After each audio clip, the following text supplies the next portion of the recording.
자, 두 번째 시간 갖도록 하겠습니다. 예, 분열 왕국사는 상당히 복잡하면서도 재밌습니다. 여러분들이 공부를 또 관심 있게 또 성경을 깊이 또 이 역사서를 깊이 다른 책들, 이 다른 교과서나 아니면은 다른 서적들, 분열 왕국사에 대한 다른 서적들을 같이 성경과 깊이 공부하게 되면 참 어렵지만은 그런 또 반면에 굉장히 재미있고 은혜가 되는 그러한 책이다라고 할 수 있겠죠. 그래서 여러분들이 이 역사서를 열심히 하시기 바랍니다. 분열 왕국사를 열심히 하시다 보면 여러분들에게 아주 좋은 어떤 그런 설교 자료도 만들어질 수 있고 또 여러분들이 어떤 그런 그 역사관, 또 신앙 이런 부분들도 바르게 또 이렇게 더 발전될 걸로 그렇게 생각을 합니다. 자, 그러면 오늘은 아합에 대해서 말씀드리겠습니다. 아합. 그러니까 오므리 왕조 두 번째 왕이죠. 아합.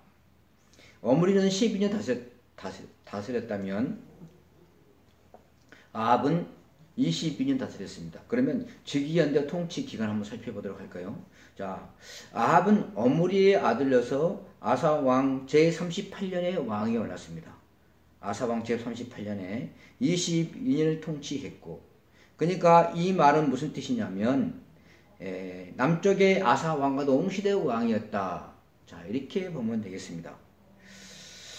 사실 아합 시대 때 북이스라엘의 역사는 굉장히 역사적으로 보게 되면 굉장히 번창한 어떤 그러한 시기였다.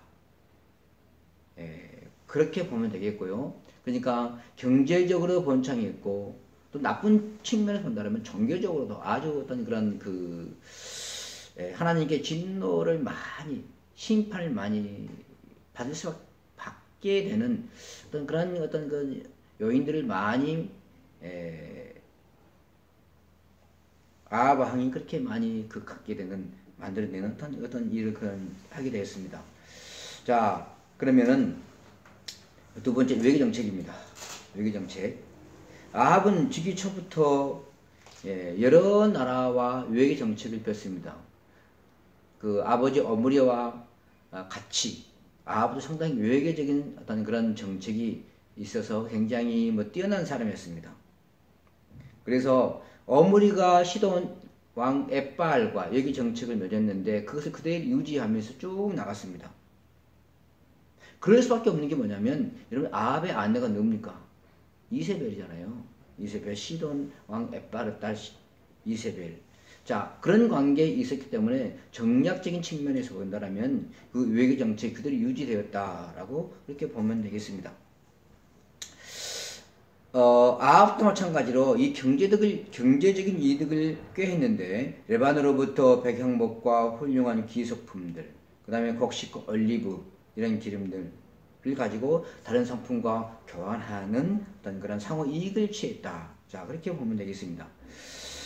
자, 그리고 또 오므리도 시돈 왕 엣바알과 외교 정책을 했고 또 남유다 왕과의 외교 정책을 동맹관계를 맺었듯이 아합도 마찬가지입니다.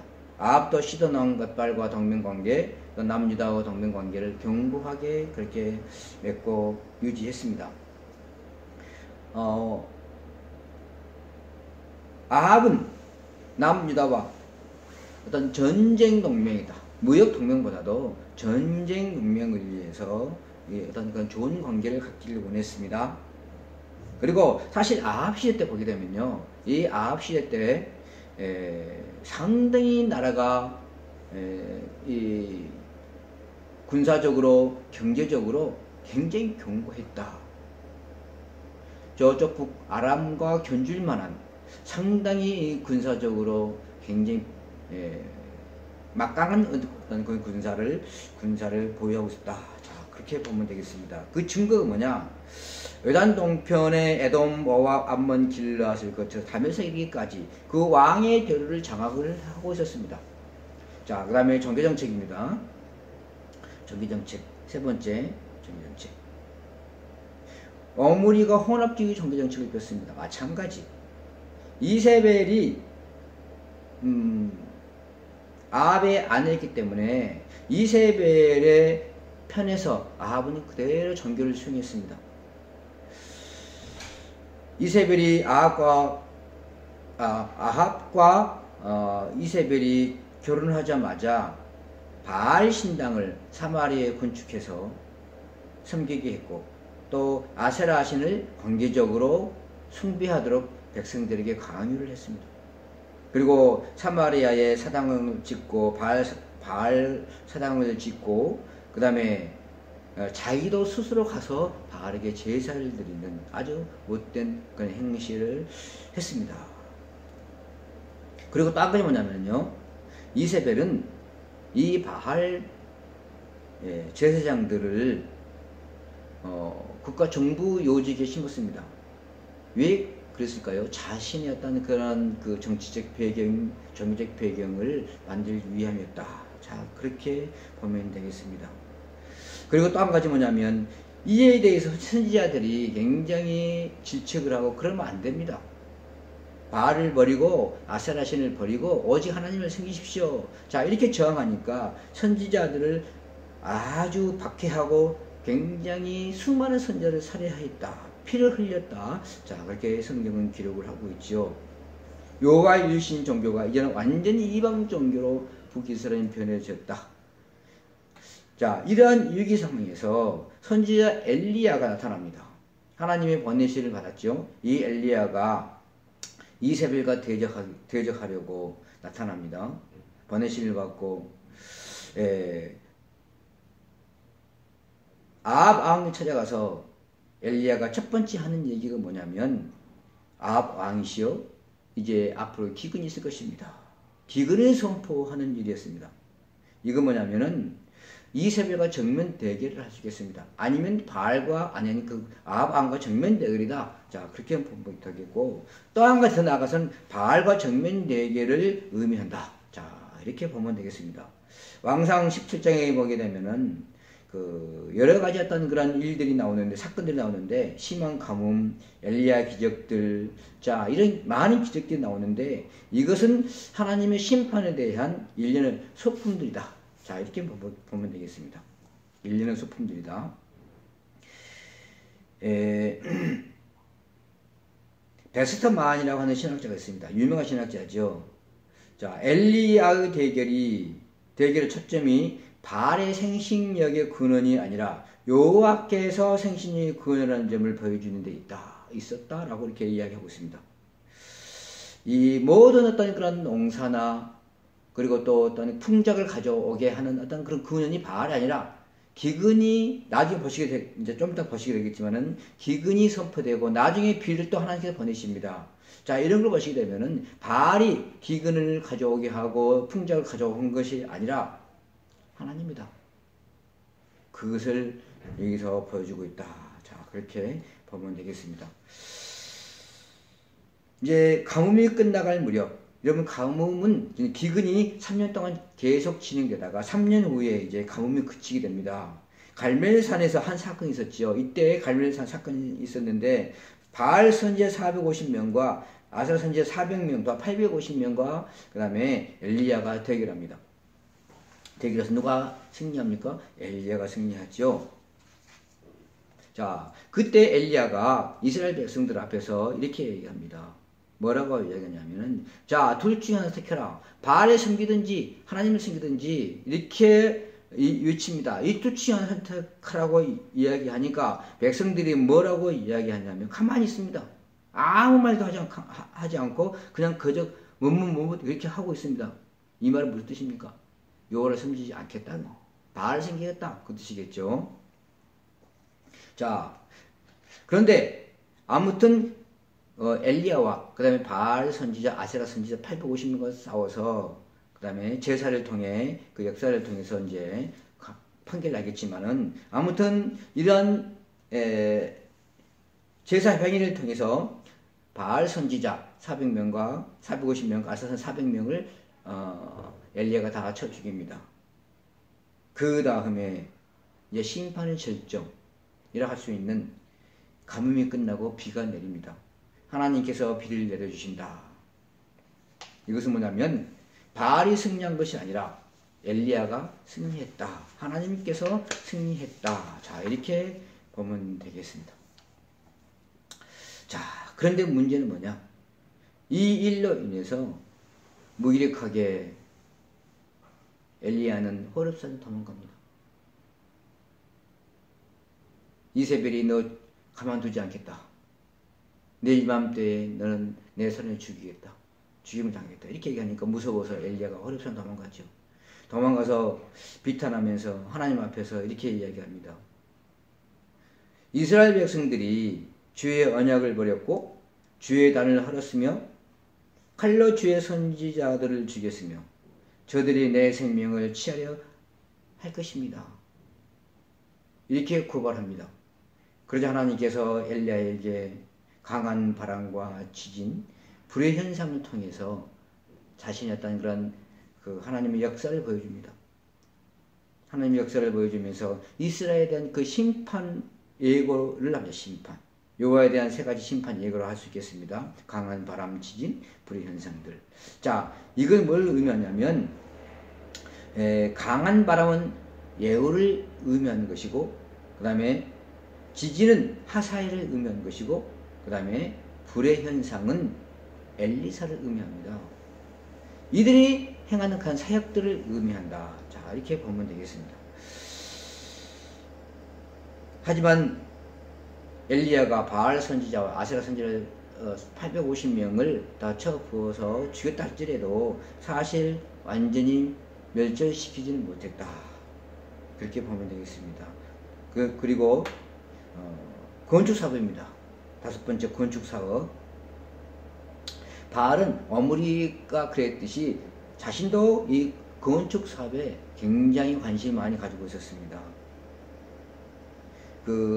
시리아 탐사에 의하면 그의 왕궁 지역 둘레에 내부와 외부의 보호벽 각각 5피트, 19피트를 세웠다는 것을 드러나고, 그 다음에 그 근처에 석조 건물들 많이 있었고, 또 아합의 상하궁들이 있었다는 것에 대해서 판명되고 있습니다.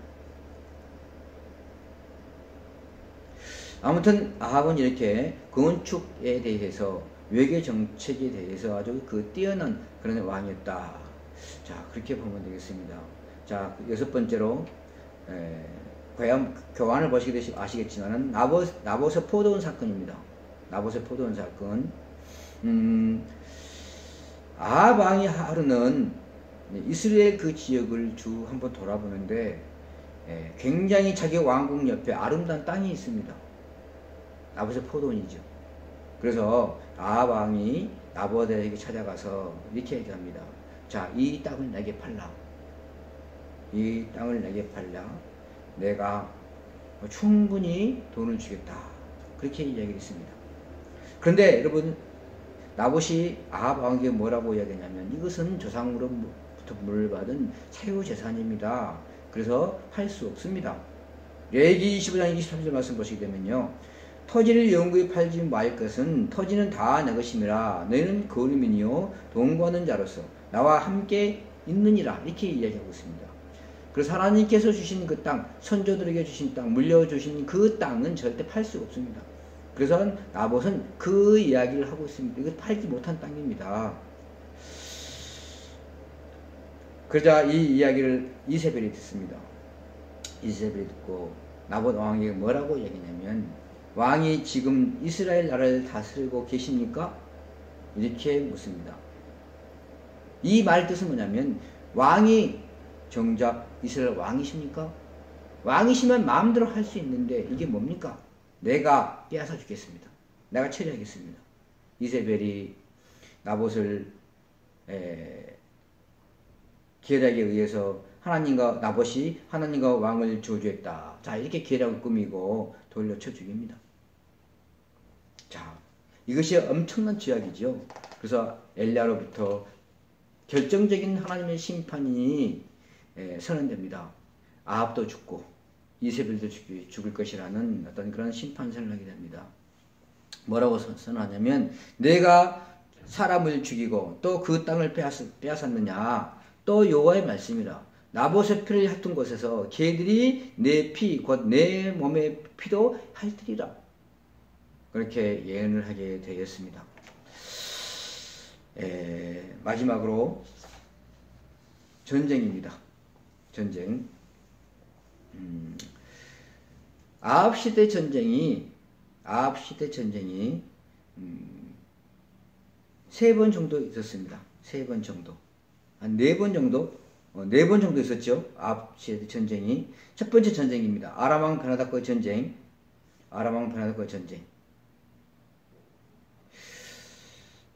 아까 얘기했던 것처럼 아합은 유다 왕과 동맹을 맺고 있었습니다. 군사동맹을 맺고 있었고, 또 이런 군사동맹을 통해서 함께 전쟁하는 그런 일들이 많이 있었죠. 아무튼 열왕기상 20장 1절에서 21절을 읽어보시면 북이스라엘과 그 다음에 아람과 전쟁을 하는 그런 일들이 기록되어 있습니다. 기록되어 있는데, 이때 아합 왕에게 굉장히 힘이 되어주는 한 선지자가 있었습니다. 그 선지자가 이렇게 얘기합니다. 뭐라고 이야기하냐면, 여호와의 말씀이 내가 이 큰 무리를 보느냐, 내가 오늘 그들을 내 손에 넘기리니 너는 내가 여호와인 줄을 알리라 하셨나이다. 하나님께서 이렇게 이야기를 했다라고 하는 것입니다.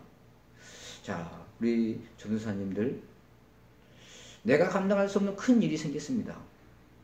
도저히 내가 어떻게 처리할 수도 없고, 다른 누군가를 의지해야 할 텐데, 의지해야 할 대상도 없을 때에 누구를 찾습니까? 하나님을 찾아야 되지 않겠어요? 여러분들이 학교에서 공부할 때에, 교회 사역할 때에, 앞으로 여러분들이 이제 본격적으로 목사 안수를 받고 현장에서 실질적으로 목회할 때에 정말 참 어려움 많습니다. 내가 스스로 무슨 일을 해결할 수도 없고 어떻게 할 수도 없는 그 상황에 빠질 때가 많지요. 그때 누구를 의지해야 될까요? 하나님을 의지해야 됩니다. 하나님. 한 선지자가, 사실 아합이 그렇게 그 바알과 그 아세라 신을 헌장하고 자기 스스로 그렇게 섬겼지만은 하나님께서 도와주셨습니다. 여호와의 말씀이 내가 이 큰 무리를 보느냐, 내가 오늘 그들의 내 손에 넘기리니 너는 내가 여호와인 줄 알리라. 하나님께서 전쟁을 개입하시겠다고 말씀입니다. 개입하셔서 승리하게 해주시겠다. 그래서 베나닷이, 아람왕 베나닷이 쳐 내려와도 전혀 어떤 그런 구김이 없이 용기를 내서 각 지방에서 고관 232명의 청년들과 백성 7,000명을 모아서 전쟁을 벌입니다. 전쟁을 벌이는데, 그때에 베나닷이 자기 장막에서 있을 때에 말과 병거를 가지고 또 쳐 들어가서 크게 승리를 하게 됩니다. 두 번째 전쟁입니다. 아람왕 베나닷과 또 다시 전쟁이 벌어졌습니다. 첫 번째 전쟁에서 패한 베나닷이 그 다음에 또 군대를 정비해서 이스라엘을 쳐들어왔습니다. 이때는 요단 동편 아벡 평원이죠. 아벡 평원, 그곳에서 전쟁을 했습니다. 베나닷이 이렇게 얘기합니다. 이스라엘 신은 산의 신이므로 평지에서 싸우면 우리가 승리할 것이다. 그렇게 이야기를 했습니다. 이야기하고 또 장담하면서 전쟁을 해왔습니다. 침략에 내려왔지요. 자, 그때 열왕기 저자는 군대 숫자에 대해서 대조를 하면서 이렇게 얘기하고 있습니다. 이스라엘은 염소 새끼 두 적은 떼와 같고 아람의 사람은 그 땅이 가득했다. 이렇게 기록하고 있습니다. 이때 무명의 한 선지자가 또 아합 왕에게 이렇게 이야기를 합니다. 여호와의 말씀이, 그러므로 내가 이 큰 군대를 다 내 손에 넘기리니 너희는 내가 여호와인 줄을 알리라 하셨나이다. 아합 왕에게 또 은혜를 베풉니다. 비록 그 베나닷의 군대는 어마어마한 숫자, 수를 셀 수 없을 만큼 어마어마한 숫자지만 아합의 군대는 염소 새끼 두 적은 떼와 같이 아주 극소수지만 하나님께서 함께 하시겠다. 그들을 내 손에 넘기겠다. 다시 말씀드리면 승리하게 해주시겠다. 그런 말씀이겠죠. 자, 그래서 아합은 7일째, 전쟁의 7일 때 접전을 이루고 아람 보병 10만을 죽였습니다. 그리고 아벡성으로 도망하는 그 아람의 군대를 쫓아가서 다 죽였습니다.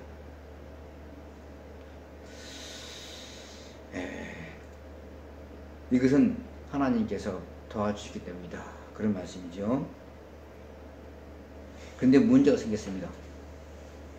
문제가 생기기를 아합 왕이 베나닷을 살려주는 그런 관용을 베푼 것입니다. 선지자의 무리 중 한 사람이 베나닷을 풀어주는 아합을 다음과 같이 꾸짖었습니다. 그가 왕께 아뢰되 여호와의 말씀이 내가 멸하기로 작정한 사람을 내 손으로 놓았은즉 내 목숨은 그의 목숨을 대신하고 내 백성은 그의 백성을 대신하리라. 하나님 명령을 어겼다라고 하는 것입니다.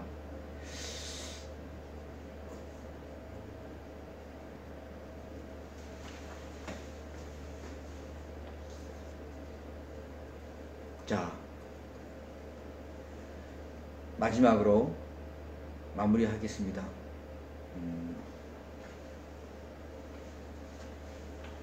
아시리아 왕 살만에서 3세 그 아람 왕 바나바 전쟁 이 부분을 다음 시간에 하도록 하겠습니다.